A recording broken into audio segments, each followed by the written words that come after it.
2019년 8월 22일입니다. 어제 한강 토로스 사건의 범인 장대호가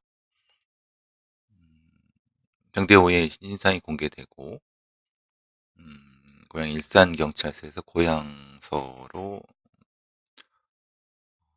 이동하는 과정에서 얼굴이 공개됐고 어, 여러 가지 얘기를 많이 했죠. 반성하지 않는다. 그 죽은 사람 잘못이다. 그리고 또 나오면서는 뭐 그리고 무신난 뭐 김부식의 아들과 음, 정중부의 수염 얘기도 했고요.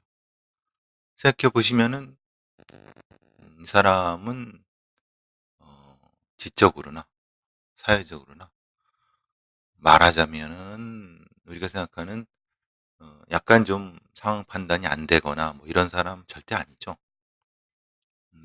범죄심리 무슨 교수가 그런 얘기를 했는데 그건 틀린 얘기고 그건 사실은 제대로 된 분석이 아니고요.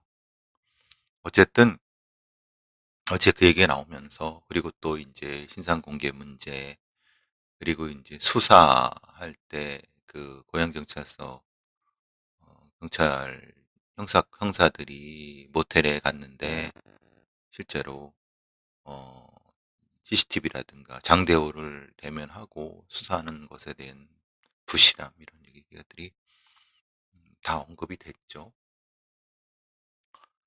일단 왜 고양경찰서에는 유치장이 없느냐? 아시다시피 이 유치장 부분은 유치장 관리의 문제점 때문에 그 권역에서 있는 이 용의자들, 그 피의자들, 구속된 피의자 이런 사람들을 한 곳에 모아 갖고 관리를 합니다. 예전에는 경찰서마다 그렇게 해갖고 사실은 관리에 문제가 있었죠. 그래서 고양시 같은 경우는 고양 일산 경찰서, 일산 정확히 말하면 일산 동부 경찰서죠.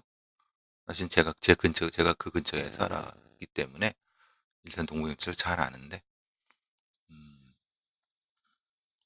그러니까 일산에는 고양 고양에는 정확히 말하면 고양시에는 고양 고양경찰서가 있고 일산 경찰서가 있었는데 일산 경찰서가 일산 동부하고 서부로 나눠지면서 지금 일산 동부경찰서 내에 있는 유치장에 구금돼 있는 거고 구금돼 있는 그 장대호를 조사를 위해서 고양경찰서로 이동하는 과정에서 지금 이 얘기가 나온 겁니다. 신상 공개분에 대해서는 다시 한번 사실 또 한번 바보 같은 짓을 경찰에서 했다.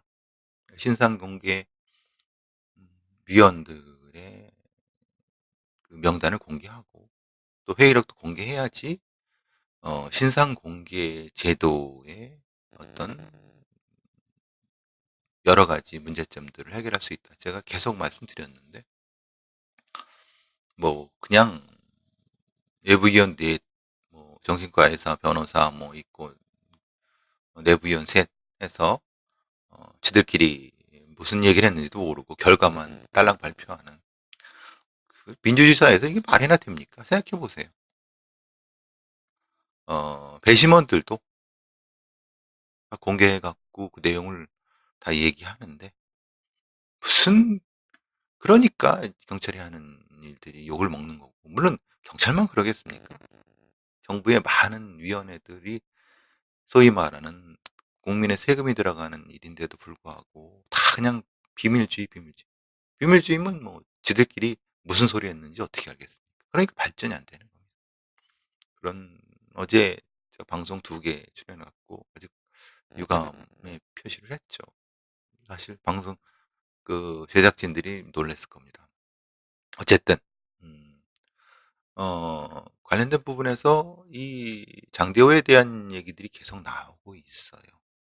장대호에 대한 얘기 중에서 흔히 말하는 약간 좀 이 네이버 지식인에다가 여러 그 활동을 하면서 답을 쓴 거에 대해서 그런 얘기를 하고 있어요. 예를 들면 뭐 진상 손님 대처법, 그리고 문신하는 손님은 뭐 어떻게 어떻게 한다라고 해서 뭐 문신하는 몸에는 칼이 안 들어가느냐, 뭐 이런 식으로 협박하면은 오히려 과도하게 협박하면은 된다라고 했는데, 만약에 이 사람이 이수정 교수가 제 김현정의 뉴스쇼에서 얘기한 대로 만약에 그렇게 한다고 하면은 실제로는 이 장대호가 현실에서는 그렇게 못합니다. 그죠? 현실에서. 그러니까 실제로 이제 뭐 히키코모리라는 부분도 얘기하고 이수정 교수가 그런 얘기를 했는데, 저는 그렇게 생각하지 않습니다. 왜냐하면 이 사람은 일본의 전통적인 은둔형 외톨이의 개념과는 다릅니다.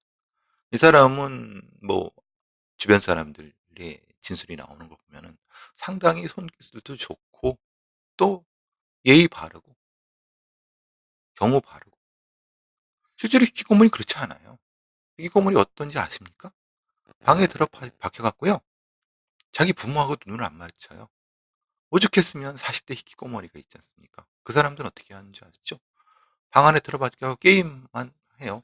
거기에 먹을 것도 거의 안 먹고, 그러면 라면 정도 먹고 요강 같은 데에다가 그것만 받아내고 3박 4일이고 계속 그것만 합니다. 그게 진짜 히키코모리입니다. 사회적 관계 전혀 안 해요. 근데 이 사람은 그렇지 않아요.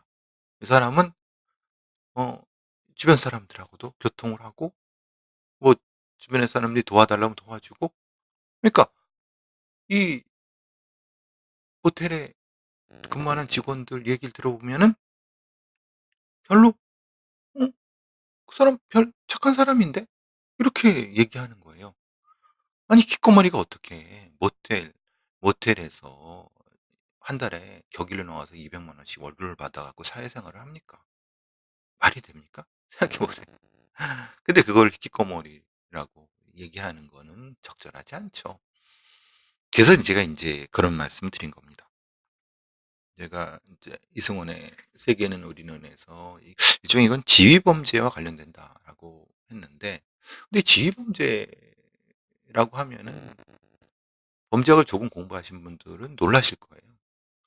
에이, 지휘범죄는 청소년 범죄나 노인 범죄 같은 그런 걸 얘기하는 거고, 예를 들면은 청소년이 담배를 피우면은 그게 흔히 말하는 청소년 일탈 범죄가 되는 것처럼 성인들한테는 별게 아닌데 청소년한테는 문제가 되는 그런 것들 얘기하는 거 아니냐. 그러니까 원론적으로는 그게 맞습니다. 그런데 이런 장대호 같은 범죄를 설명할 수 있는 틀이 거의 없는 거예요. 왜냐하면 이런 장대호 같은 사람들을 어, 이 실제로 새롭게 나타나는 거죠. 그러니까 이수정 교수도 그런 틀을 제시하지 못하니까 겨우 옛날에 있는 아주 캐캐묵은 히키코모리, 히키코모리자 컴퓨터 크라임 속에서 소위 말하는 아바타 놀이를 하는 그런 존재로 사이버 범죄로 얘기하는 건데, 이 사람은 사이버 범죄하고도 관련이 없습니다. 왜냐하면 이 사람은 실제로 사이버상에서 여러 그 지식인 활동을 해서 자기가 알고 있는 어떤 고민도 상담해 주고, 근데 그 고민도 상담해 준 게 상당히 반사회적인 폭력적인 방식인 경우도 있지만은 실제로 그거는 이승 교수가 착각하는 것은 일베 사이트라든가 아니면 지식인 사이트 많이 가보세요. 장대호 같은 사람 너무나도 많습니다. 그러니까 지식인 무슨 고민이 있어요라고 하면 어떤 청소년이나 초등학생들이 있으면은 거기에 맞게끔 뭐 정답을 주는 사람들도 몇 있지만 그렇지 않고 황당한 답도 주고 아주 과격한 답도 주고 많습니다. 그 중에 하나가 장대호입니다. 근데 그 중에는 히키코모리가 있겠죠. 근데 장대호 보세요. 다시 말씀드리지만 월급 200만 원짜리 모텔에서 일하면서 주변 평가도 뭐 그렇게 나쁘지 않아요. 그래서 그리고 스스로를 호텔리어라고 해요. 아니 호텔리어라고 하죠. 그렇지 않습니까? 그럼 그럼 자기가 인터넷에서 활동하는데 자기를 그럼 모텔 종업원이라고, 요즘 그렇게 누가 합니까? 인터넷 찾아보세요. 그러니까 글쎄요, 시대적으로 뒤떨어졌죠. 이런 개념들이. 어쨌든 그렇게 이 사이버 공간상에는 상당히 과장되어 있죠. 여러분 보세요. 여러분의 캐릭터를 사이버 상에서 댓글을 달거나 아니면 뭐 이렇게 여러 가지 자기의 어떤 그 포탈에 자기 그 이름이나 닉네임 있죠. 여러분 어떻게 합니까? 여러분 본 이름 씁니까? 그런 사람도 있죠. 그렇지만 대부분은 상당히 과장되고 자기가 되고 싶은, 그래서 이제 제가 일사라를 하는 것처럼, 그리고 이제 뭐 이 푸사 같은 거, 뭐 카카오톡의 푸사 같은 거 이런 거 다 분석하는 이유도 다 그런 거 아닙니까? 그러니까 잘 모르시는 것 같아요. 유수영 교수님이 이런 그 지금 사이버 공간에서 이런 행동들이 일반화되고 있다는 걸. 근데 그걸 과장되고 뭐 이렇게 하는데 그거는 모르시는 것 같고. 어쨌든 그리고 사실 사이버상에 이 반사적인 말을 짓거려대고 떠드는 일베 사이트 보세요. 얼마나 많습니까? 그 일베 사이트 애들이 다 살인자입니까? 그렇지 않죠. 일베 사이트 아니라도 요즘 초등학교 애들이 반사적인 댓글 많이 달아요. 초등학생만 답니까? 대학생 더 달죠. 그들 중에 하나인 거예요. 근데 이제 근데 뭐 이거는 장대호에 대한 부분은 그렇다고 쳐도, 다른 건 그렇쳐도 그런, 제가 보기에는, 그래서 다시 말씀, 지위 범죄라는 개념을 쓰는 이유는 저는 그런 것 같아요. 제가 쓴 이유는 그거예요. 그러니까 일정 정도 우리 사회의 하층 계급으로 존재하는데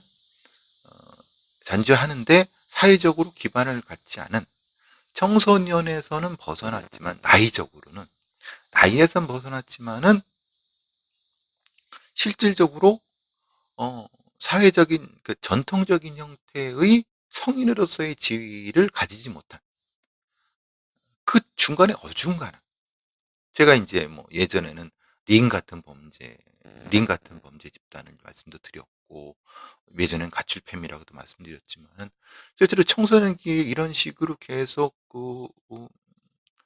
사이버 공간에서 생활을 하고, 근데 바깥에서도 딱히 이렇게 모나지 않게, 그렇지만은 사실 좀 불만을 가지고 있다가 비정규직으로 떠돌면서 생활을 하면서 이런 격일제 근무하고 알바하면서 있는 존재들, 그리고 결혼도 했거나 아니면 거의 대부분 안 했거나 못했거나, 부모님 같이 살다가 사실은 부모님 잔소리가 싫어갖고 밖으로 나와서 뭐 근데 정확히 가출한 건 아닌 이런 존재들이 상당히 많이 있단 말입니다.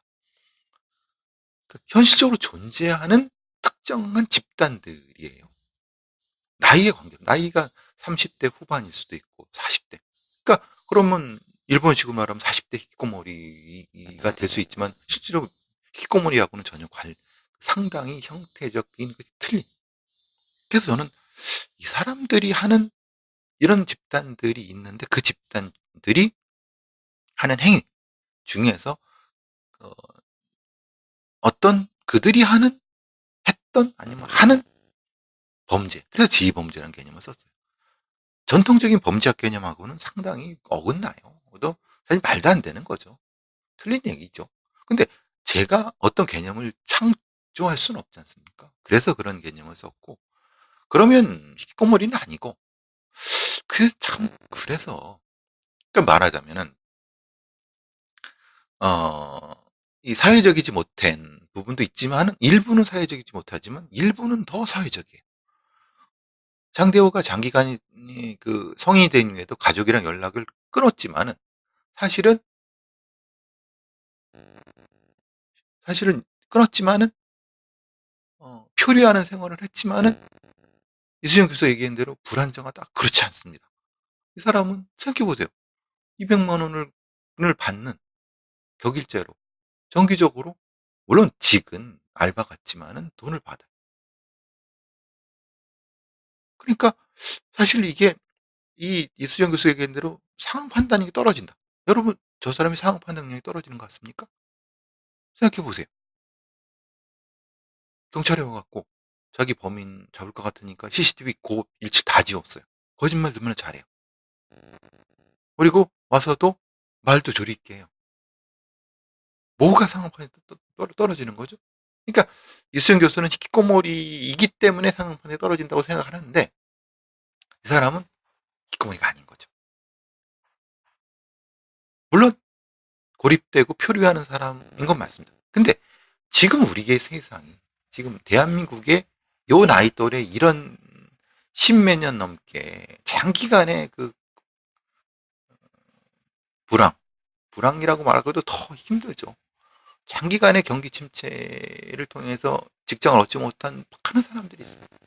이 사람들을 다 비키공무리라고 할 겁니까? 생각해 보세요. 저기 관악구 신림동 어디에 고시원에 사는데 알바하고 있고 다 불행하고 그 사람들이 다 히키코모리입니까? 그러니까. 그러니까 이수영 교수는 전혀 잘못 생각하시는 거죠. 왜냐하면 오프라인 상에서 사회적 관계가 없다. 안 그렇다니까요. 뭔가 착각하시는 것 같아요. 그리고 이 사이버 공간상에 자기만의 세상을 구축하는 여러분 들어가 보세요. 여러 사이트, 포털 사이트 들어가 보세요. 그런 사람 얼마나 많습니까? 그래서 이런 사람들의 그러니까 링 범죄부터 시작해서 뭐 가출 팬분들 시작해서 사이버 공간에 이런 것들을 꿈꾸는 범죄를 꿈꾸는 이런 집단들 장대호 같은 사람들에 대해 집중적인 연구가 필요해요. 우리는 이런 연구를 안 해요. 그래서 제가 어제 노태훈의 시사본부에서 얘기를 했죠. 도대체 모르겠다. 왜 모르냐? 아니, 연구를 안 하는데 어떻게 하느냐?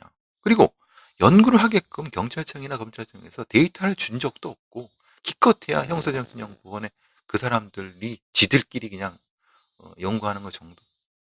걔들이 뭘 합니까? 이거 몇 명이 가지고. 그리고 걔들 그 과제 정도 하는 거지. 생각해 보세요. 그리고 우리나라에 범죄를 전공하는 대학이 어디 있습니까? 있어봤자 몇몇 있다가 다 무너지고. 그런데 세상에 문제가 터지고 범죄가 터지면 저게 뭐냐고 막 물어보는 거예요. 그러면 소위 말하는 방송에 나오는 소위 그걸 전공하지도 않고 공부도 하지 않고 지금도 공부하지도 않고 영어 원서 하나를 보지 않은 사람들이 전문가입니하고 떠들고 다녀요. 엉뚱한 소리를 해야 되는 거죠. 답답한 거예요, 진짜. 참 기가 막힌 노릇이죠. 반드시 이것은 분명히 사회가 대가를 치릅니다. 지금 대가를 치르고 있어요. 고유정 같은 경우 보세요. 장대호 같은 경우 보세요. 이제 이게 시작일지도 모릅니다. 연구하고 파악해서 치밀하게 대비해도 대비할까 말까 한 게 사회적 범죄예요. 이런 종류의 범죄예요. 참 이제 얘기하는 것 중에 이제 음, 고양경찰서 형사들이 그러니까 이제 17일 날 16일에서 17일 사이에 팔이 나와서 제가 뭐 다시 말씀드리면 어, 그 시신의 일부를 발견한 그것도 경찰의 수색의 실패다. 왜? 며칠 동안 겨우 몸통 하나 발견했는데 실제로 김포의 그 어민들이 찾으니까 하루 만에 찾았어요. 그것도 팔. 조금 더 일찍 그 전문가들을 동원했으면은 다 찾았겠어요. 그죠? 제가 다시 말씀드리지만 제가 일했을 때 홍대에서 살해당한 유기된 그래서 그걸 찾는데 쭉 그땐 다행히 또 이 사지절단이 아니었고 몸통 전치여서 쉽게 이게 이제 가을로 올라와서 발견됐지만은 이렇게 토막내서 보내면 거기에 대한 데이터가 있어요. 백데이터가 있어요. 10년이 넘게도 아무것도 안 한 거예요. 경찰. 소위 과학수사를 한다는 사람들이 그게 필요하다는 걸 알면서도 어쨌든 그 고양경찰서의 형사들이 가갖고 그것도 황당해요. 그래서 CCTV 확인하고 뭐 확인하고 그러면 근데 지금 이게 토막살인 사건이잖아요. 토막살인 사건인 줄 알아요. 그러면 생각해 보세요. 토막을 낼 공간이 있어야 될 거란 말이에요. 근데 그 피해자는 분명히 저 모텔에서 묵은 것 같아. 그 근처에. 관련성이 있어. 그러면 그 모텔에서 토막을 당했을 수 있다라고 하는 것은 삼척 동자도 아는 거 아닐까요? 쉽게. 근데 그 종업원, 그 범인이 종업원일 수도 있고 투숙객일 수도 있고 그건 모르는 거죠. 어쨌든 공간이란 것이 필요하면 가정집 아니면은 모텔 같은 공간이잖아요. 아니면 또 뭐 오피스텔일 수도 있지만 어쨌든 가장 유력한 공간이 있다고 하면 그 공간에 관련된 범죄 그 유력 용의자들이 써야 되는 그러면 당연하게도 그 호텔에 저기 모텔에 근무하는 그 직원들 일하는 사람들이 용의자일 가능성이 높다고 하면 거기서부터 시작을 했어야죠. 근데 이제 문제가 장대호가 CCTV도 다 지웠어요. 그리고 고장 났다고 얘기했는데 그냥 말만 믿고 돌아갔대요. 뭐 말만 믿고 돌아간 건 아니겠지만 어쨌든 그러니까 16일 오후 5시쯤에 갔어요. 그리고 이제 17일 새벽 1시에 자수를 한 거죠. 그러니까 16일 오후 5시에 찾아갔더니 CCTV 저기 삭제돼 있고 기가 고장냈고 모텔 사진 연락 달라는데 그것도 모르겠다고 얘기를 했고 말이 안 되죠. 이상하잖아요. 그러면은 영장이 없으면은 바로 이상하다고 왔으면 영장 청구를 했어야 되고 거기에 이제 시스템에 문제가 있는 거예요. 이거 문제가 있습니다. 라고 하면 긴급 영장 말하자면 미국처럼 바로 전화로 영장 청구해 갖고 이렇게 받을 수 있는. 그러니까 뭘 어떻게 서류를 만들어서 뭘 어떻게 합니까? 생각해 보세요. 근데 우리는 그게 안 되는 거예요. 이거 지금 긴급입니다. 라고 하면 긴급 영장을 전화로. 요즘 얼마나 그 핸드폰에 이 저기 보낸 거 얼마나 쉽습니까? 그조차도 안 돼 있어요, 우리나라. 아니 IT 공화국, IT 강국이란 나라에서도 미국은 전화로 영장을 청구한 정도. 우리는 이 휴대폰으로 이것만 해도 되는 걸 가지고 지금 요즘 카카오톡으로 전자문서, 공식문서도 보내는 시대인데 이따위도 안 돼 있어요. 이게 개판이죠, 쉽게 말하면. 어쨌든 첫 번째. 그러니까 이상하다 해서 다시 갔어요. 영장을 제시 못하니까. 그러면은 영장 제시 못한다 하더라도 그러면 적어도 한두 명의 거의 감시 형사든 놔뒀어야죠. 그렇지 않습니까? 아니면 그 주변의 CCTV를 그 구청 관제센터랑 이렇게 바로 파악을 했어야죠. 그것도 안 하고 허부적거리다가 이제 자수한 다음에 겨우 뭐 한다 이렇게 된 거죠. 7시간 뒤에 찾아간 거예요. 그때는 없죠. 이거는 시스템적으로 하나는 저겁니다. 제가 경찰에 오래 계셨던 수사 오래 하셨던 분이랑 얘기를 하면서 요즘 젊은 형사들이 형사과에 안 온대요. 그리고 있는 사람들은 나이 든 사람들이거나 못 모르는 아주 어린 애들이거나. 왜? 생각해보세요. 누가 경사하려고 합니까? 네? 물론 옛날에 형사했던 사람들은 그런 얘기하죠. 요새 형사할 만하다. 왜? CCTV 분석이 주고 통신수사 분석이 주니까 직접 옛날 형사처럼 쫓아가고 이런 건 안 한다. 거기에 말에 맹점이 있는 겁니다. 이 사건에. 뭐냐? 형사들이 실질적으로 용의자 구분에 붙었을 때 그 사람들을 행동적으로 어떻게 파악하고 그 사람들의 행동 패턴을 파악해서 현장에서 어떻게 하는가에 대한 거를 가르쳐 주거나 아니면 실제로 그것을 어떻게 할 수 있는 걸 실제로 할 수 있는 형사가 부족하다는 거예요. 방증하는 겁니다. 심각한 문제죠. 요즘 형사라고 하면 CCTV만 분석 잘하면 되고 왜 그건데 디지털 포렌식과로 보내면 되죠? 영상 분석 또 통신 수사 이건 디지털 포렌식이랑 그 부서로 가면 되죠. 형사가 왜 필요합니까? 무용론. 그래 안 가. 대우도 안 줘. 누가 밤새 잠복하고 냄새나고 또 실질적으로 위험하고 이거 누가 합니까? 똑같은 월급 받고 수사비도 없는데. 이게 결국은 이 꼴 나는 거예요. 그 간 형사 둘이 전 무능하다고 생각하지 않습니다. 안 배워서 못 배워서 그런 거예요. 그걸 어떻게 해야 되는지. 그러면 전문적인 형태의 형사를 육성을 해야죠. 대우도 좋게 하고 어? 그럼 누가 합니까? 도망간 다음에 나중에 또 일이 키우는 거죠. 이게 막 모든 문제가 섞여 있죠.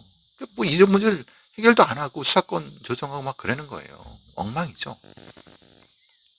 이게 실제로 이때 시스템을 잘 모르는 JTBC 기사인데 잘 모르는 기자들은 그냥 형사들 잘못했다. 잘못했죠. 왜 잘못할 수밖에 없고 그걸 어떻게 바꿔야 되는지 그걸 내놔야지 기자죠. 그렇지 않습니까? 그리고 어떻게 해야 되는지 그냥 현상만. 그러니까 기자들도 답답한 인간들이죠. 근데 그걸 또 데스크에서도 그렇게 원하지도 않는 거예요. 그러니까 데스크 애들도 돌대가리들인 거죠. 쉽게 말하면. 진짜 이 방송사에. 그러니까 바보들이 돼가는 거예요. 바보들이.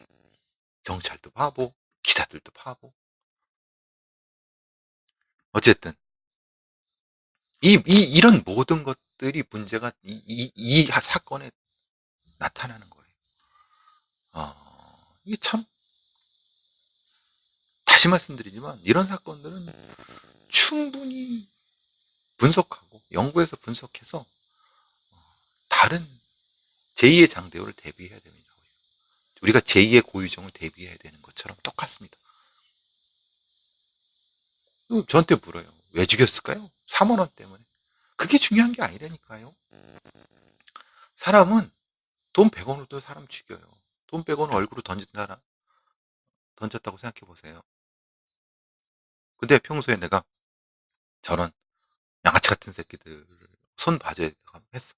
그때 이제 빵 터지는 거죠. 사람들이 범죄를 잘 몰라요. 경찰도 범죄를 몰라요. 그냥 사람 죽였으니까 그냥 잡아다가 저기 처벌하면 되겠지라고 생각해요. 범죄는 그렇게 단순한 게 아닙니다.